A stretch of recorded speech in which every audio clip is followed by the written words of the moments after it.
Good morning students. As you all know that we are doing chapter 3 motion in a straight line. In our previous video we have discussed about frame of references, one dimensional, two dimensional, three dimensional motion, distance, displacement, speed, average speed. Now today we will discuss average velocity, acceleration and some derivation of equation of motion. तो सबसे पहले हम यहाँ पे average velocity और acceleration पढ़ लेते हैं. उसके लिए मैंने यहाँ पे एक एग्जांपल लिया है. वो क्या है देख लीजिए. मैंने यहाँ पे एक वन डायमेंशनल मोशन लिया है बॉडी का. तो वन डायमेंशनल मोशन लिया तो इट मीन्स वहाँ पे फ्रेम ऑफ रेफरेंसेस में हम कितने कोऑर्डिनेट सिस्टम, एक ही कोऑर्डिनेट सिस्टम लेंगे. तो मैंने यहाँ पे एक्स एक्सिस ले लिया है. ओ इज़ दी ऑरिजिन, ये ऑरिजिन है, ठीक है. और इस पर्टिकुलर एक्स एक्सिस में मैंने दो पॉइंट यहाँ पे स्पेसिफाई कर दिए हैं. एक है ए और दूसरा है बी, ठीक है. अब यहाँ पे याद रखना कि जब हम बात कर रहे हैं किसकी, कि ओ पॉइंट पे, ऑरिजिन पे टाइम कितना है, 0 है. ये टी ऑलवेज वेरी करेगा, ठीक है. तो at origin t is equals to 0. जब ए पे जाएंगे तो ए पे जाते टाइम जो भी उस टाइम पे टाइम रहेगा वो है टी, एंड बी पे जो टाइम है वो हमने लेट कर लिया है टी डैश. तो इट मीन्स कि अगर मैं यहाँ पे बात करूँ तो यहाँ पे 3 डिफरेंट यहाँ पे मैंने क्या दे रखे हैं, पॉइंट्स में अलग अलग टाइमिंग दे रखी है, ठीक है. टाइम असाइन कर रखा है. ओ से लेकर ए तक की जो डिस्टेंस है या डिस्प्लेसमेंट है, क्योंकि जब स्ट्रेट लाइन होती है तो distance is equals to displacement होता है, ठीक है. तो ओ से लेकर ए तक जो भी यहाँ पे डिस्प्लेसमेंट या डिस्टेंस है वो है एक्स. ओ से लेकर बी तक कितना डिस्टेंस है, एक्स डैश. अब यहाँ पे समझ लीजिए जो बॉडी है वो कहाँ से कहाँ की तरफ गई, ए से बी की तरफ गई. तो इट मीन्स ए उसका कौन सा पॉइंट है, इनिशियल पॉइंट है बॉडी का, एंड बी कौन सा पॉइंट है, फाइनल पॉइंट, ठीक है.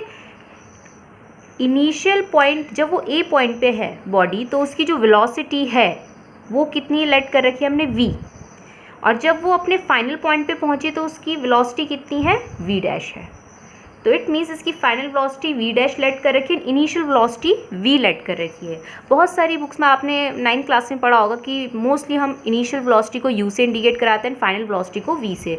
तो वो आपके इंडिकेशन पे डिपेंड करता है. बाद में चल के हम इसको v और u के टर्म्स में ही लिखेंगे, लेकिन अभी फ़िलहाल हमने यहाँ पे जो उसके इनिशियल पॉइंट पे, a पॉइंट पे वेलोसिटी वो v मान ली है, और b पॉइंट पे जो वेलोसिटी है वो है v डैश, ठीक है. इट मीन्स यहाँ पे वेलोसिटी चेंज हो रही है, कांस्टेंट नहीं है. तो जब हम बात कर रहे हैं एवरेज वेलोसिटी की, एवरेज वेलोसिटी क्या होता है, it is a total displacement travel by that body per unit time, ठीक है, या टोटल टाइम टेकन. तो उस केस में अगर मुझे डिस्प्लेसमेंट निकालना फ्रॉम ए टू बी, जब वो ए से बी तक गया तो डिस्प्लेसमेंट क्या है, ऑब्वियसली ए बी है, ठीक है. ए बी उसका डिस्प्लेसमेंट है, और साथ साथ टाइम भी हमें यहाँ पे देखना है. तो आपको दिख रहा होगा ओ ए एक्स है and O B X dash है. तो ये कितना होगा, ये कितना होगा, एक्स डैश में से एक्स माइनस कर दीजिए तो ए बी निकल के आ जाएगा, एक्स डैश माइनस एक्स. तो यहाँ पे टोटल डिस्प्लेसमेंट की जगह कितना आ जाएगा, ए बी की जगह क्या आ जाएगा, एक्स डैश माइनस का एक्स, ठीक है. So this is the displacement. तो आपको ऑलवेज याद रखना, आपने पढ़ा भी था डिस्प्लेसमेंट क्या होता है. यहाँ पे इनिशियल फाइनल पोजीशन के बीच में जो भी शॉर्टेस्ट डिस्टेंस ट्रैवल होती है उसी को हम क्या कहते हैं, डिस्प्लेसमेंट. तो अब यहाँ पे आपको ये भी याद रखना है कि डिस्प्लेसमेंट क्या है, ऑरिजिन से जब हम फाइनल पोजीशन और इनिशियल पोजीशन दोनों के डिस्टेंस या डिस्प्लेसमेंट को हम माइनस करा देते हैं, तो उस केस में हमारे पास टोटल डिस्प्लेसमेंट निकल के आएगा. तो ए बी कैसे निकल के आया, एक्स डैश में से एक्स माइनस कर दिया तो वो हो गया ए बी. टोटल टाइम देखिए यहाँ ओ से लेकर बी तक टी डैश टाइम था, ठीक है. ओ से लेकर ए तक था टी टाइम. तो ए बी जो भी डिस्प्लेसमेंट ट्रैवल किया है उसके लिए कितना टाइम उसने टेक किया होगा, वही टी डैश माइनस का टी. जब टी डैश में से टी माइनस कर देंगे तो ए बी का टाइम निकल के आ जाएगा. तो it means T dash minus का टी, ठीक है. तो हम यहाँ पे इस फॉर्मूले को ऐसे भी लिख सकते हैं, final position minus initial position upon final time minus initial time. ये हो गया हमारे पास एवरेज वेलोसिटी का फॉर्मूला. जब हम बात करते हैं एक्सेलरेशन, तो एक्सेलरेशन आपने 9th क्लास में पढ़ रखा होगा. It is defined as the change in velocity of that body per unit time, कि जब कहीं पे किसी बॉडी की वेलोसिटी चेंज हो रही है, ठीक है. अब एक चीज़ आपको इसके बाद में बताऊंगी कि चेंज कितने टाइप के हो सकते हैं, ठीक है. तो एक्सेलरेशन का मतलब क्या है, जब किसी बॉडी की वेलोसिटी चेंज हो रही है पर यूनिट टाइम के हिसाब से, तो इट मीन्स वो बॉडी क्या कर रही है, एक्सेलरेट कर रही है। तो यहाँ पे चेंज इन वेलोसिटी निकालनी है। तो जब यहाँ पे हम चेंज लिखते हैं तो चेंज में क्या करते हैं, फाइनल माइनस इनिशियल करते हैं। चेंज मतलब क्या होता है, change means final minus initial. What final minus initial, final velocity minus initial velocity. तो यहाँ पे देख के बताइए, जब ए से बी तक उस बॉडी ने ट्रैवल किया होगा तो फाइनल वेलोसिटी क्या है उसकी, v dash, and initial velocity क्या है, v। टाइम अगर देखें तो टाइम आपको पता है t डैश माइनस का t। तो ये आ गया हमारे पास चेंज इन वेलोसिटी। अगर हमें सिंपल फॉर्म में लिखना है तो सिंपल फॉर्म में हम इसे कैसे लिख सकते हैं, अगर मैं यहाँ पे मान के चलूँ v डैश को, जो फाइनल वेलोसिटी है उसको v लेट कर लूँ, ठीक है, v माइनस का u अपॉन t फॉर्म में भी हम इसे क्या कर सकते हैं, लिख सकते हैं। कब, अगर मैंने यहाँ पे v डैश को v लेट कर लिया, v को u लेट कर लिया, एंड t डैश को t लेट कर लिया, एंड t को यहाँ पे 0 लेट कर लिया, तो उस केस में जब हम ये सारी वैल्यूज़ यहाँ पे पुट कर देंगे तो हमारे पास एक्सेलरेशन की एक्सप्रेशन ये निकल के आ जाएगी। लेकिन अगर हमारे पास किस फॉर्म में दे रखा है, इस तरीके से सेक्शन वाइज में दे रखा है, अगर हमें 0 नहीं दे रखा है जो इनिशियल टाइम है, तो उस केस में हम वहाँ पे कौन सा फॉर्मूला लगाएंगे, मोस्टली ये वाला लगाएंगे, वरना आपको ये फॉर्मूला तो अच्छे से याद ही है। अब जब मैंने यहाँ पे बोला चेंज इन वेलोसिटी, तो चेंज तो आपको पता ही है ना, 2 टाइप के होता है। या तो वहाँ पे चेंज कैसा हो रहा होगा, इंक्रीज़ हो रहा होगा, मतलब इंक्रीज़ इन वेलोसिटी, या तो क्या हो रहा होगा, डिक्रीज़ इन वेलोसिटी। इंक्रीज़ कब होती है, यहाँ पे इंक्रीज़ वाला टाइम क्या है, इंक्रीज़ वाला केस क्या है, इंक्रीज़ वाला केस का मतलब जब फाइनल वेलोसिटी ग्रेटर देन होती है इनिशियल वेलोसिटी की, ठीक है। मतलब इनिशियली बॉडी धीरे चल रही है और फाइनली देखा तो उसने अपनी स्पीड को या वेलोसिटी को बढ़ा दिया। डिक्रीज़ वाले केस में क्या होता है कि यहाँ पे इनिशियल वेलोसिटी ज़्यादा होती है और फाइनल वेलोसिटी कम होती है। तो इट मीन्स ये इस तरीके से, जैसे कि अभी आप 60 किलोमीटर पर आवर की स्पीड में कोई भी व्हीकल चला रहे थे, ठीक है, और आगे स्पीड ब्रेकर आया तो आपने ब्रेक मार के अपनी स्पीड क्या कर दी, कम कर दी, फाइनल वेलोसिटी कम कर दी। तो जब फाइनल वेलोसिटी कम होती है इनिशियल वेलोसिटी कंपैरिजन, तो वहाँ पे डिक्रीज इन वेलोसिटी बोलते हैं। इट मीन्स वहाँ पे तब क्या बोलेंगे एक्सेलरेशन को, जब इंक्रीज़ होगा तो उस केस में हम बोलेंगे कि बॉडी क्या कर रही है, एक्सेलरेट कर रही है, ठीक है, बॉडी एक्सेलरेट कर रही है। लेकिन जब वहाँ पे डिक्रीज इन वेलोसिटी होता है तो उसे हम डी एक्सेलरेट भी कहते हैं, डी एक्सेलरेट,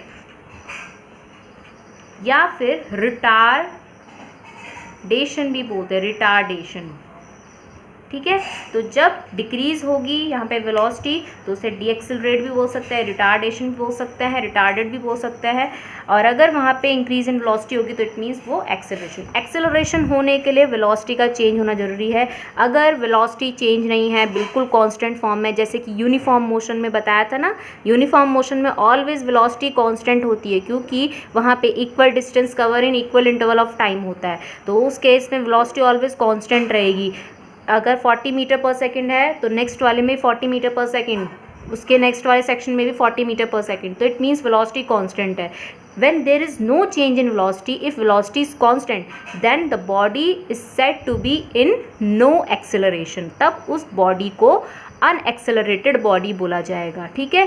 कि अगर वहाँ पे वेलोसिटी चेंज क्या नहीं हो रही, नहीं हो रही है, वेलोसिटी बिल्कुल कांस्टेंट है, तो उस केस में एक्सेलरेशन नहीं हो रहा है बॉडी का, it is known as unaccelerated body. ये भी आपको याद रखना है, ठीक है। नेक्स्ट इसमें most important topic uniformly accelerated motion, या फिर इसे बोलते हैं कांस्टेंट एक्सेलरेशन। अब जैसे यहाँ पे यूनिफॉर्मली आ रहा है तो इसको हम कांस्टेंट एक्सेलरेशन भी बोल सकते हैं। कांस्टेंट का मतलब क्या है कि किसी भी section of travelling of that object के केस में वहाँ पे उसका एक्सेलरेशन हमेशा कांस्टेंट निकल के आएगा। कांस्टेंट निकलने का मतलब क्या है कि जो भी rate of change of velocity take place होगा वो ऑलवेज इक्वल होगा।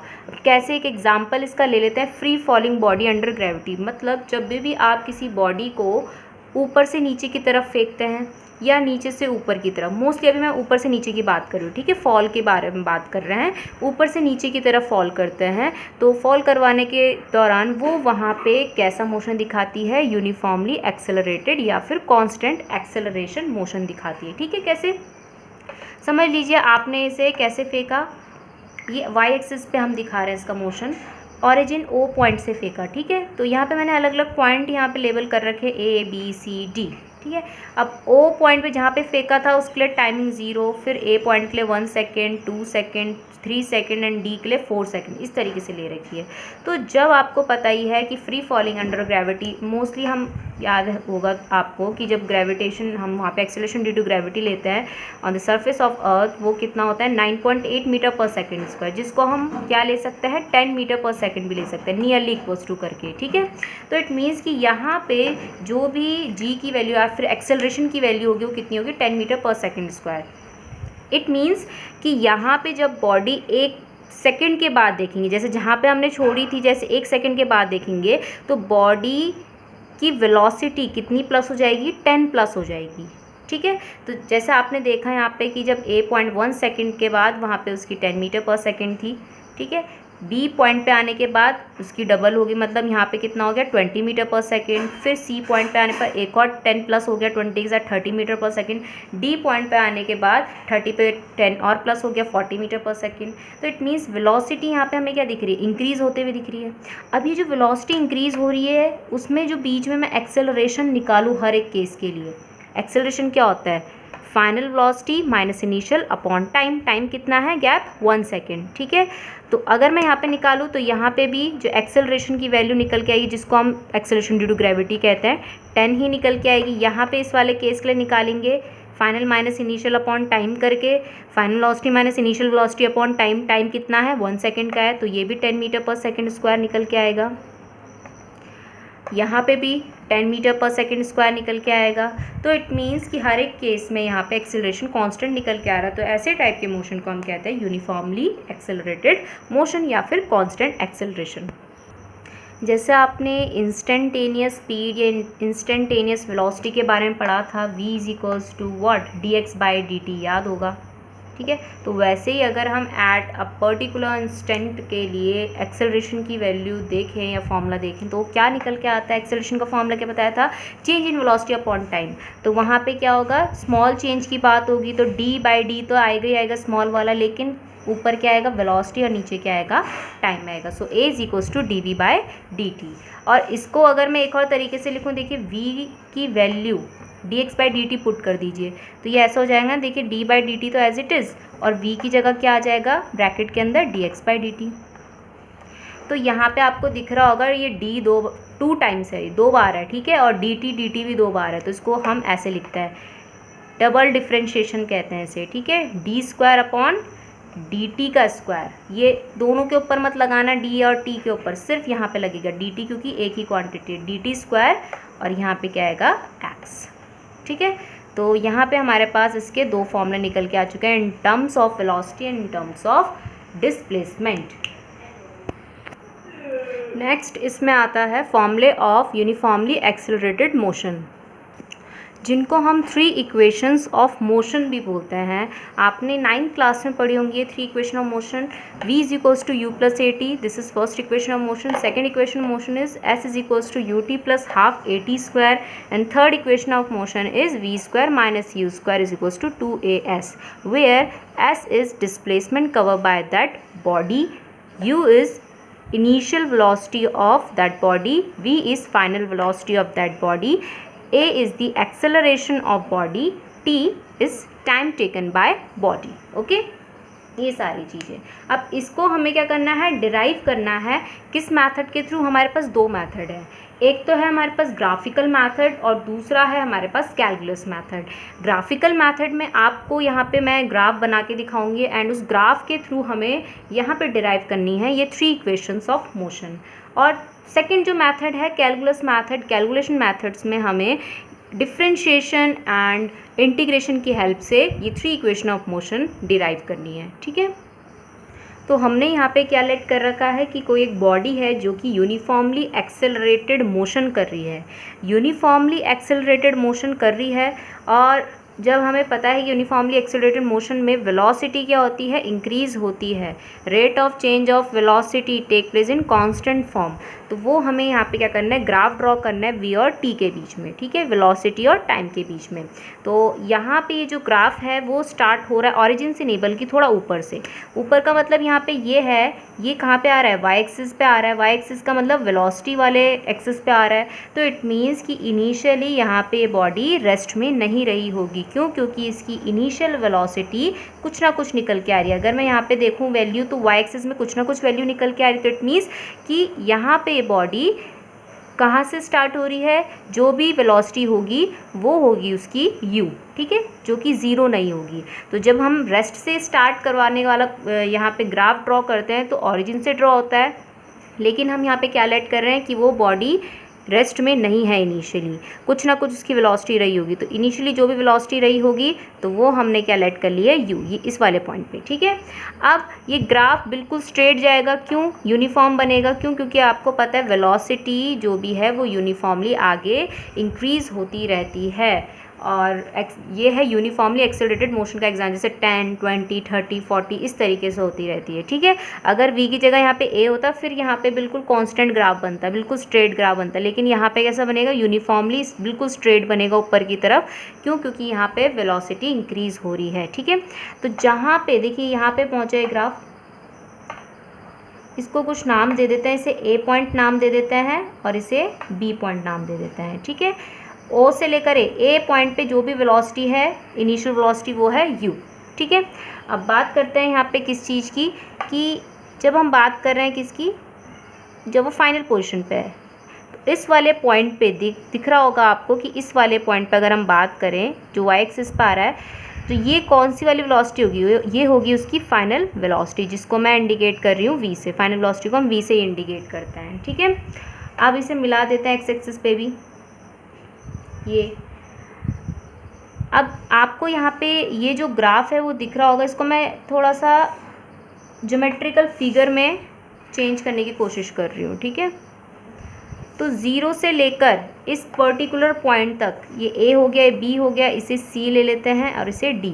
तो o से लेकर d तक जितना भी इसने टाइम टेक किया होगा, मतलब a से लेकर b तक जितना भी इसने वेलोसिटी, जितना भी इसने टाइम टेक किया होगा ट्रैवल करने के लिए, वो मैंने क्या लेट कर लिया, t लेट कर लिया, यहाँ से लेकर यहाँ तक, ठीक है। टोटल टाइम कितना लेट कर लिया, t लेट कर लिया। तो अगर ये t होगा तो ऑब्वियसली आपको दिख रहा होगा कि एक रेक्टेंगल बन रहा है a c d o, तो ये भी क्या होगा, यहाँ पे टाइम t होगा, ठीक है। और साथ ही साथ अगर मैं आपसे पूछूं, देखिए बी सी है, ठीक है, जिसमें हमारे पास डी से लेकर सी तक ये तो पूरा यू है ना, यहाँ से लेकर यहाँ तक जो वेलोसिटी है उसकी वो कितनी है, सेम है, कितनी, यू।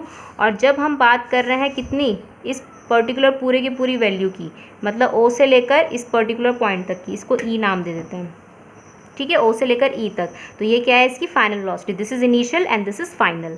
तो अगर मुझे सिर्फ इतना पार्ट निकालना है तो कैसे निकालेंगे, v में से क्या माइनस करा दें, u माइनस करा दें, तो वो निकल के आ जाएगा ए, और ए जस्ट किसके इक्वल दिख रहा है, बी सी के। तो इट मीन्स ये कितना हो जाएगा, v माइनस का u, कितना पार्ट, c से लेकर b तक का पार्ट, ठीक है।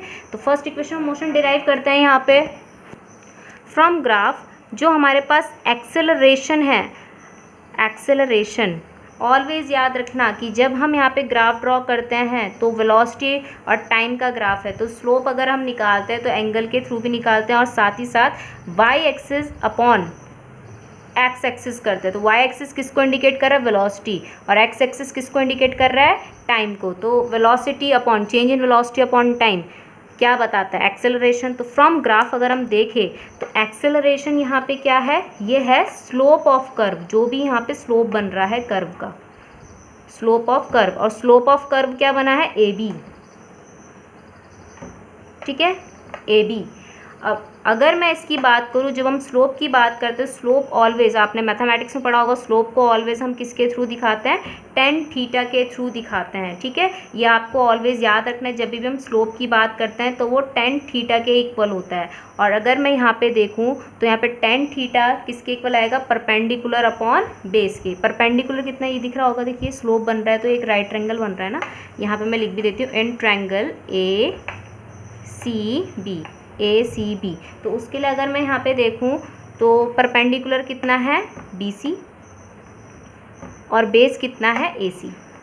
A as it is, BC की जगह कितना आ जाएगा V माइनस का U, और AC क्या है हमारे पास टाइम। T इधर चला जाएगा तो AT हो जाएगा V माइनस का U, माइनस इधर चला जाएगा तो ये प्लस हो जाएगा, तो V is equals to U plus AT। ये आ गई हमारे पास फर्स्ट इक्वेशन ऑफ मोशन। अब ऐसे हम क्या करेंगे, second equation of motion derive करेंगे। तो आपको याद रखना फर्स्ट इक्वेशन ऑफ मोशन में हमने किसका फॉर्मूला लगाया, स्लोप का फॉर्मूला लगाया, परपेंडिकुलर अपॉन बेस का फॉर्मूला, ठीक है, एक्सेलरेशन निकालने के लिए। अब सेकंड इक्वेशन ऑफ मोशन निकालने के लिए हमें क्या करना है, जो भी यहाँ पे एरिया बना, जो भी यहाँ पे फिगर बना है ज्योमेट्रिकल फिगर, उसका एरिया लगाना है, एरिया का फॉर्मूला लगाना है हमें, ठीक है। तो second equation of motion derive करने के लिए हमें यहाँ पे टोटल डिस्प्लेसमेंट, अब जब हम यहाँ पे डिस्प्लेसमेंट निकाल, तो आपको ये याद रखना है कि जो भी यहाँ पे कर्व बन रहा है उसके अंदर जो भी यहाँ पे ज्योमेट्रिकल फिगर बन रहा है उसका जो भी एरिया होगा वो कहलाया जाता है यहाँ पे इसका टोटल डिस्प्लेसमेंट, ठीक है। टोटल डिस्प्लेसमेंट में हम एरिया क्यों ले रहे हैं, एरिया इसलिए क्योंकि एरिया जो भी होता है वो एक पर्टिकुलर डायमेंशन दूसरी पर्टिकुलर डायमेंशन का मल्टीप्लिकेशन होता है। मल्टीप्लिकेशन का मतलब यहाँ पे दो ही हैं, कौन कौन से, वाई एक्सिस में वेलोसिटी और एक्स एक्सिस में है टाइम। तो वेलोसिटी इनटू टाइम किसका फॉर्मूला होता है, डिस्प्लेसमेंट का होता है। तो इसीलिए हम यहाँ पे ये बोलते हैं कि जब v और t के बीच में ग्राफ होता है, अगर हमें टोटल डिस्प्लेसमेंट निकालना है तो हम क्या करते हैं, जो भी कर्व बन रहा है वहाँ पे उसके अंदर जितना भी एरिया आ रहा है वो एरिया किसको रिप्रेजेंट करता है, टोटल डिस्प्लेसमेंट को। तो OABCD मतलब ये पूरा का पूरा, अगर मैं इसे शेड कर दूं तो ये पूरा का पूरा किसको दिखा रहा है, यहाँ पे ये दिखा रहा है area under curve OABCD total displacement को दिखा रहा है। और ये जो पूरा का पूरा हमारे पास ज्योमेट्रिकल फिगर बन रहा है, ये दो अलग अलग यहाँ पे ज्योमेट्रिकल फिगर्स में डिवाइड हो रहा है, एक तो रेक्टेंगल और दूसरा राइट ट्रायंगल, ठीक है। तो area of rectangle what OACD plus area of triangle ACB। Area of rectangle क्या होता है, लेंथ इनटू ब्रेड्थ। इसकी लेंथ है टाइम t और यहाँ पे ब्रेड्थ देखें तो ये क्या था यहाँ पे u, ठीक है। और total displacement left hand side चलता आ रहा है, टोटल डिस्प्लेसमेंट को हम किससे इंडिकेट करा रहे हैं, s से, ठीक है। यहाँ पे क्या बताया, u इंटू टी, क्योंकि यहाँ पे ब्रेड्थ है u और लेंथ है t, plus area of triangle ACB। ये राइट ट्रायंगल बन रहा है तो half into base into height, आपने पढ़ा होगा formula, half into base. Base यहाँ पे किस, देखिए अब बेस कौन सा है, यहाँ पे बेस है दिस वन। ये अगर हम देखें तो ये है हमारे पास राइट ट्रायंगल, बेस इसको भी बोल सकते हैं, मर्जी आपकी, ठीक है। तो बेस इंटू हाइट, तो t into V minus U, क्योंकि हाइट यहाँ पे v माइनस यू है, ठीक है। तो इसको हम क्या लिखेंगे, बेस यहाँ पे t है और हाइट यहाँ पे क्या है, v माइनस यू, किस ट्रायंगल की, ट्रायंगल ACB की। इसको पूरा सॉल्व करेंगे तो ये आ जाएगा ut plus half t as it is होगा। हमें पता है अभी एक फॉर्मूला हमने निकाला था, a is equals to acceleration का v माइनस का u अपॉन t। तो अगर मैं यहाँ पे v माइनस यू की वैल्यू निकालूँ तो क्या निकल के आएगी, v minus U as it is, और यहाँ पे क्या आ जाएगा, at आ जाएगा। तो मैं इस v माइनस यू की जगह क्या लिख सकती हूँ, at लिख सकती हूँ। तो आगे हमारे पास second equation of motion ut plus half at square, this is second equation of motion. ऐसे ही हम डिराइव करते हैं थर्ड इक्वेशन ऑफ मोशन। इसमें भी हमें क्या करना है, यहाँ पे टोटल डिस्प्लेसमेंट लेना है, एरिया अंडर कर्व OABC लेना है, BCD लेना है। अब लेकिन यहाँ पे हमें इसे डिवाइड नहीं करना है, इस फिगर को, इस पूरे फिगर का नाम बताना है कि ये कौन सा शेप बना रहा है। तो OABD ये पूरा कौन सा फिगर बना रहा है, ये बना रहा है ट्रैपीजियम। और ट्रैपीजियम का एरिया का फॉर्मूला भी आपने पढ़ रखा होगा, जो कि होता है half into sum of parallel side into height. लिख देती हूँ मैं, तो टोटल डिस्प्लेसमेंट S है, half into sum of parallel sides into height. जो स्ट्रेट होती है उसमें वो उसकी हाइट कहलाई जाती है, ठीक है, स्ट्रेट साइड होती है जो। तो half as it is, parallel side आपको दिख रही होंगी, एक तो OA है और एक है यहाँ पे BD। OA कितना है, U प्लस, क्योंकि पैरेलल साइड का सम बोल रखा है, प्लस BD कितना है टोटल, यहाँ से लेकर यहाँ तक देखेंगे तो देखिए O से लेकर E तक कितना था, V था ना, ये V हो गया, यहाँ से लेकर यहाँ तक भी वही होगा v इनटू हाइट। हाइट देखिए ये ट्रेपेजियम इस तरीके से बन रहा है, दिख रहा होगा कि ऐसे में बन रहा है, ये ऐसे में बन रहा है। तो इसकी अगर मैं हाइट देखूँ तो हाइट क्या होगी, यही तो होगी हाइट। हाइट क्या है यहाँ पे t इंटू टी, इस तरीके से, ठीक है। अब यहाँ पे हमें पता है एक्सेलरेशन के फॉर्मूले से a इज इक्वल्स टू क्या होता है, v माइनस का u अपॉन टी होता है। तो t कितना होगा, v माइनस का u अपॉन a होगा। t को इधर भेज दो और a को नीचे, तो s इज इक्वल्स टू कितना आएगा, half u plus v and v minus u upon a। अच्छा u प्लस v को मैं ऐसे लिख सकती हूँ, v प्लस u, एक ही तो बात है, v प्लस u लिखो चाहे u प्लस v लिखो। ये किसका फॉर्मूला बन रहा है, a plus B A minus B, ये बन रहा है a square minus B square का formula. So s is equals to 1/2, ये a इसके साथ लिख लो और ये हो जाएगा v स्क्वायर माइनस का u स्क्वायर। जब ये 2a इधर चला जाएगा तो हमारे पास ये एक्सप्रेशन आ जाएगी v square minus u square is equals to 2as। This is the third equation of motion.